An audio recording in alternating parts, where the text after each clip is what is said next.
Hey guys, and welcome back to my channel, Let Her Create. And today we are playing in the layer effects panel. We are playing with the 3D menu effects in particular. If you are new here or if you've been here for a while, you know I like sharing my tips, tricks, and things I've learned along the way while transitioning from the subscription model at Adobe into Affinity Designer. I have been a designer for quite some time now and have decided to work on more of my passion project and the reason I became a designer anyway, which is to create digital elements for scrapbooking and digital planners. My link to my store for the elements that you see in my shops will be listed in the description box below. If you like what you see here, feel like you don't have the time, or just want the stuff already done, you can get it there in my shop. So what you see here on my canvas is a blank screen. And I filmed this not even 15 minutes ago and realized my screen was not recording. So I was just talking and I could not emulate back what couldn't get the voiceover because I wasn't going to be in the right spot. So anyway, this is how we are here with the blank screen. I am not going to put anything in particular on this canvas. What I'm going to do is select the canvas and pick a color. And now I add a little bit of color to my canvas depending on what I'm working on.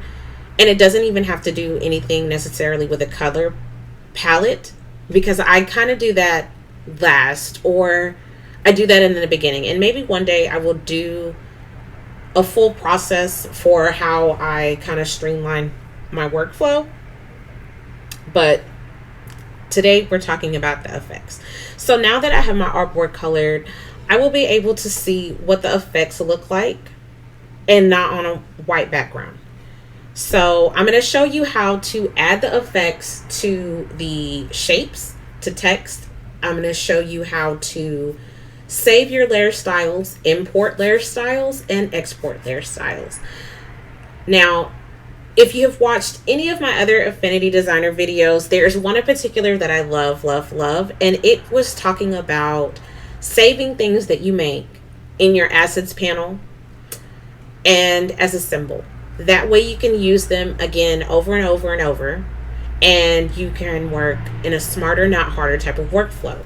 And that's how I feel about saving things as styles in Affinity Designer. So first, let's talk about the styles. So we're going to click the effects, and I have no shapes, so nothing is selected. And at the bottom, you have other options for styles. I have some that I've already made. I have some that I have purchased and used. And then you have the obvious presets that come within the software itself. I am going to bypass all of these things right now, because what you have to kind of understand about the layer effect, the styles, when you save them, Affinity Designer is smart enough to save the color of the object itself, the color of the outline. It will save the stroke weight and type. It will save all of the appearance to that shape or to that particular style. So when you apply it to one thing, its application may not look as good on something else. So to be more specific, I'm not going to start with text. I'm going to start with a shape. I'm going to change the color because I already know I want it to be opposite of what's on the screen. I'm going to click off of there. Now change my color and go get my shape. So now I have my plain rectangle. So I want to add, I'm going to select my shape, and now I want to add the 3D layer effect. So at first glance, you see something happened. It raised a little bit, it looks different, and so on. I'm going to close my menu because I have all of the other items that I need on the screen, and I need the real estate. I only have an 11-inch iPad Pro. So I need all the real estate that I can get because I am going to zoom in and look at this object very closely. Now, a tip that I have when working, especially with this particular effect, is to keep the softness down. That way you can see what your shape looks like as you manipulate it. On the left side of the screen, you see 3 menus that you can manipulate in. I'm using the hover feature, and here it says soften. This is the depth, and this is the radius. Now the one in the middle, well, all 3 of these have an icon, a little dot on the side. That dot indicates that there are other adjustments behind the first one that you see. And we're not making any adjustments to the shape yet. We're just going through the menu. So I'm going to click and soften, and I'm going to hover, and now I have specular. And from the icon, it's telling me that the light is going to, this object now is going to, or this selection is going to change how the light is bouncing up off the object. So I'm going to click it again, and this is the azimuth. Azimuth is a fancy word for angle, from what I can fathom. Due to how this shape looks, we won't be able to see it. So I'm not making any adjustments. We're just talking about the menus that you have. And that is it for the soften section. So it's the specular, the azimuth, and soften in the bottom left of the screen. So in this middle one, in this middle icon here, this is the depth. When I click it, it is the ambient light. So that is how much light is going to be shining on the object. Now you can diffuse the light, and then it takes you back to the depth. So now at the top menu, we have our radius, and I'm going to tap it again, and you have opacity, and that just controls opacity like traditionally. It's the opacity for the effect on the shape. So clicking that again, we have the shininess. So we can adjust how shiny our object will look.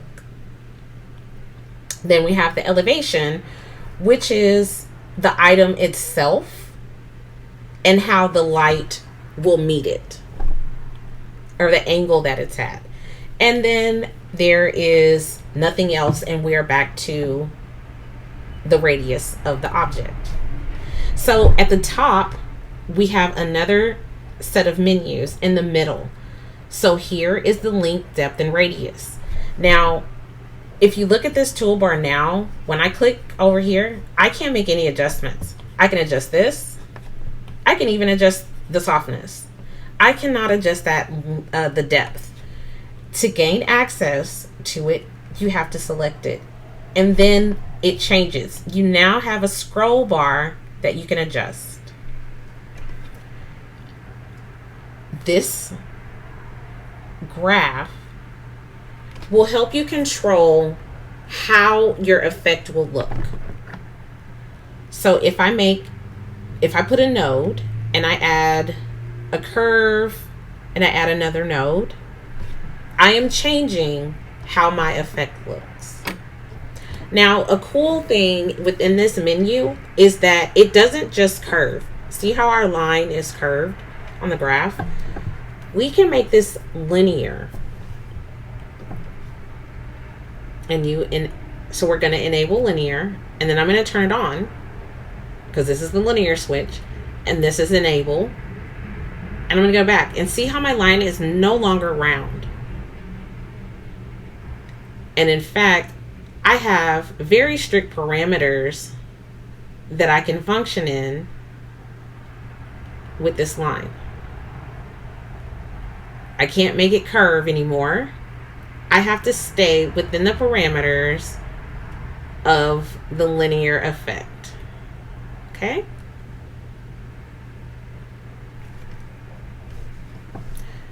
We can delete nodes if we don't like it. You can turn linear off and on in here, same way. And your line moves here too, so you can kind of see it. And then you can reset the line all together. You can adjust the color of the item.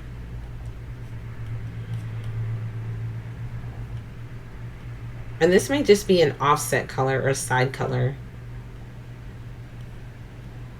And we can adjust more color. And this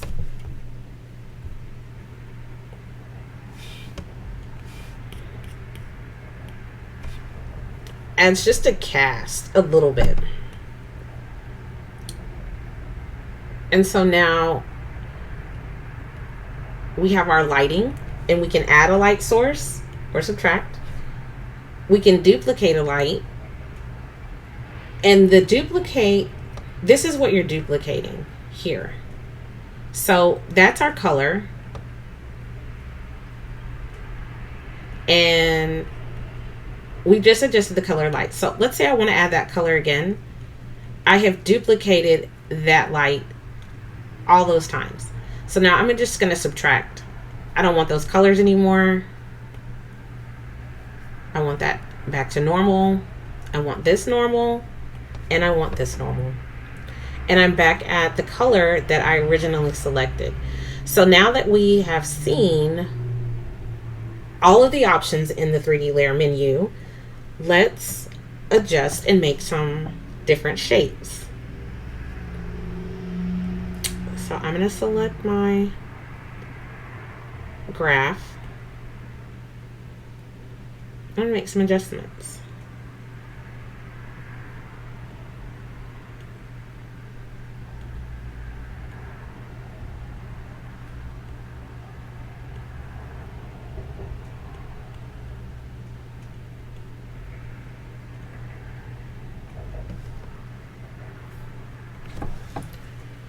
So I'm going to go for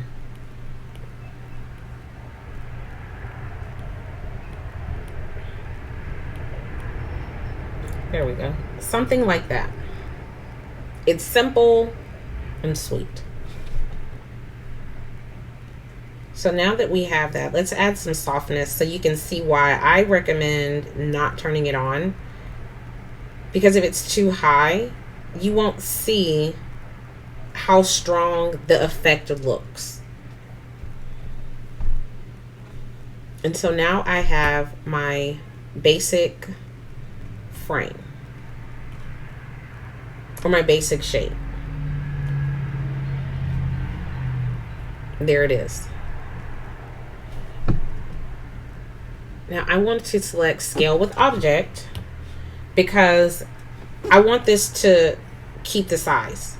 If I don't have that selected, it's going to adjust. And this isn't really as noticeable on rectangles until you add things like an outline stroke.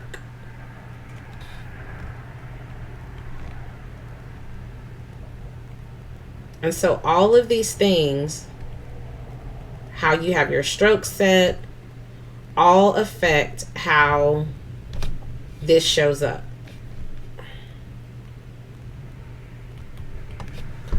So I'll put it at 0.25. I have mine set on the edge and I will put it on the outside. So now my shape has that beveled edge just on the border.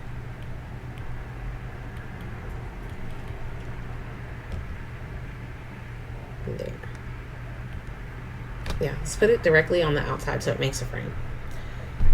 And you kind of can't see it, so let's change the color of our outline and there. So now you see what that looks like. So let's get another shape. And one of the things I think that is really cool about working with this effect is when you add it, you can still change the shape and make other things.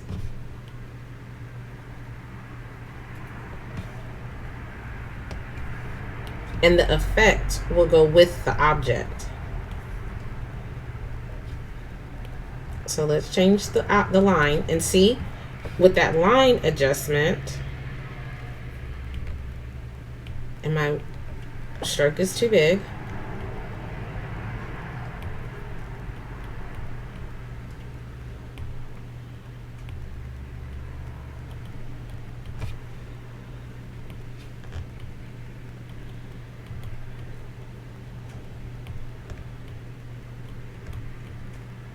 Here we go.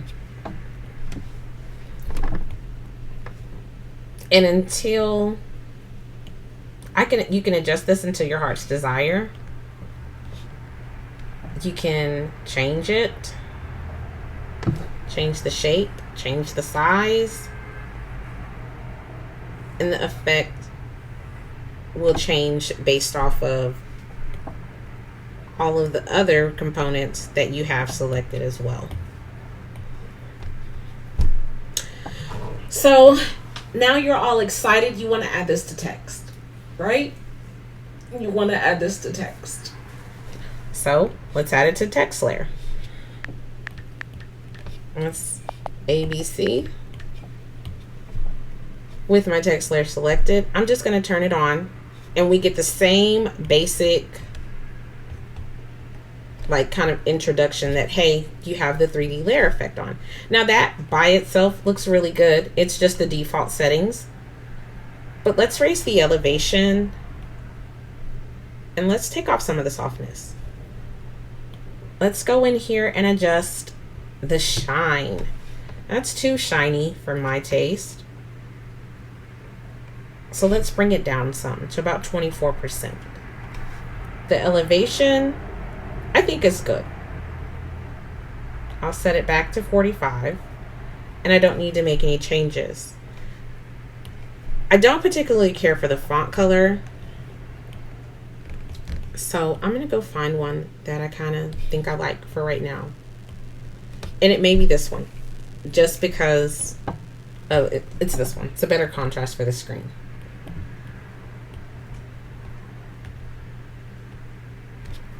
I like that one even better. But adjusting the shine changed the shape and how it looked, and it gave me another element. So I'm going to change my font. I don't like this font. And y'all, my files, I've been really working, and I need to get some of this stuff off of my iPad because it's causing it to lag. But anyway, so now I have a font that I like. And let's go back into the here and let's see what other changes we can make.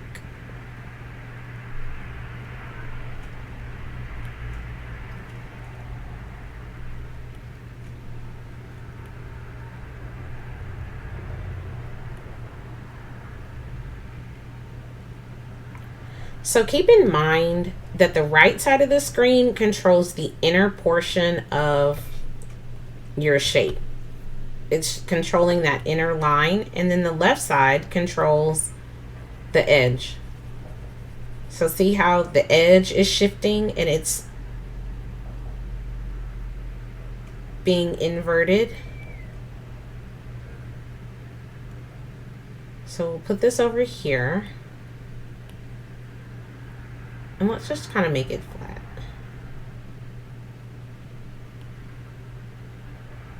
And we can raise our elevation a little. But you can change it.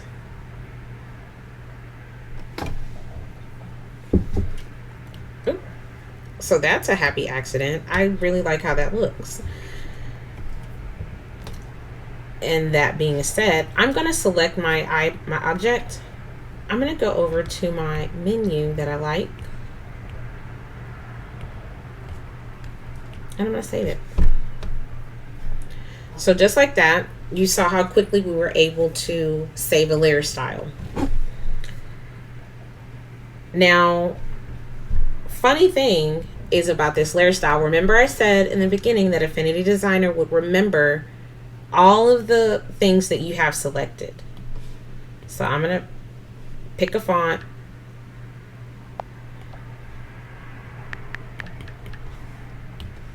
I'm going to do it again. And I'm going to make obvious changes. That way you know exactly what I'm talking about.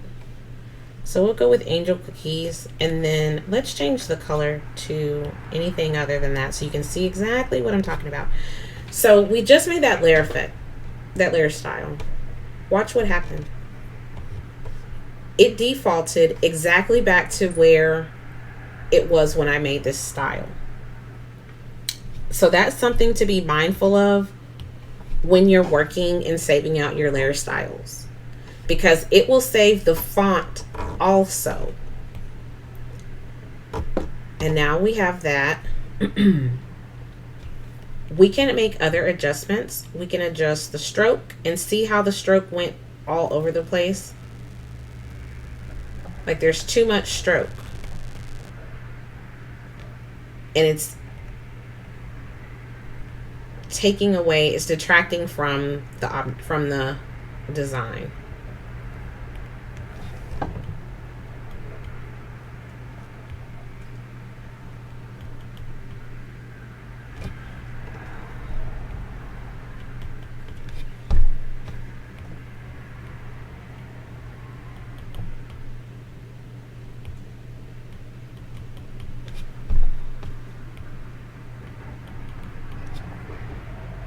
I'm trying to get it just so, but I probably won't save the style anyway. But let's change the stroke to white. Let's change the inside to mustard. And now we have a whole nother layer effect that we can use. And in fact, I'm going to save it just like that.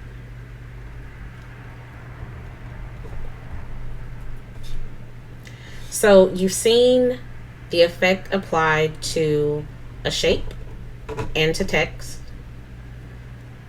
And let's see what other cool stuff we can make. So when I was thinking about this, I was thinking about making frames. Let's go for a rounded corner.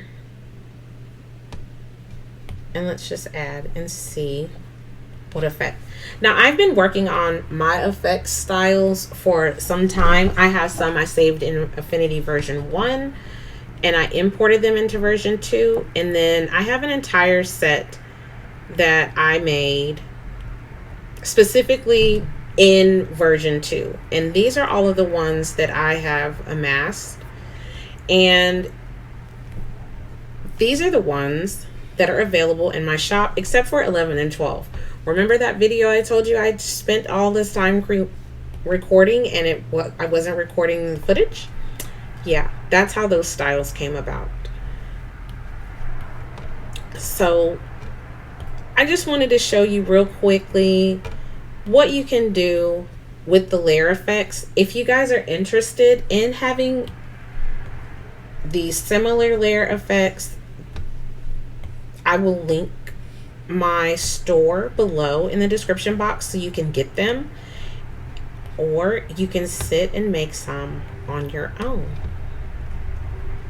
But either way, have a great day. If you like the content that you see on this channel, like, comment, share, and subscribe. I greatly appreciate it, as it does help with the videos and the algorithm, and then I know what it is that you enjoy seeing.